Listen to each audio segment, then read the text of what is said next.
The West African nation has been thrust into a political impasse since a presidential runoff vote on the 28th of November 2010. Both incumbent President Laurent Gbagbo and opposition leader Allasana Ouattara claimed victory, with Gbagbo being backed by the country's Constitutional Council and Ouattara receiving the support of the Electoral Commission. Ministre de l'Économie et des Finances. They both swore themselves in and formed their respective governments, and thus Raila's intervention comes after the presidents of Benin, Sierra Leone and Cape Verde, representing the West African bloc of ECOWAS, failed to persuade Gbagbo to relinquish power.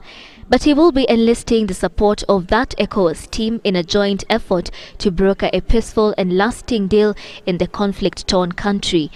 We will be carrying out discussions tomorrow with all the parties that are concerned in the Côte d'Ivoire, after which we will then make a report and see how we can move it forward.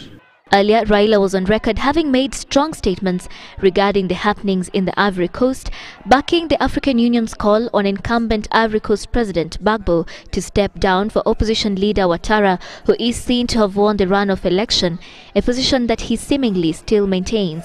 The voice of the Ivorian people is respected.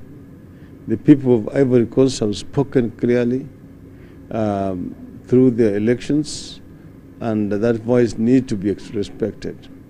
Vice President Kalonzo Musyoka, who is concluding an official tour in Egypt, has also weighed in on the Ivory Coast crisis, calling for a peaceful resolution. Although today we hear there is unrest in Côte d'Ivoire, I can tell you that can only be short-lived, because that is misapplication of democracy, if you allow me.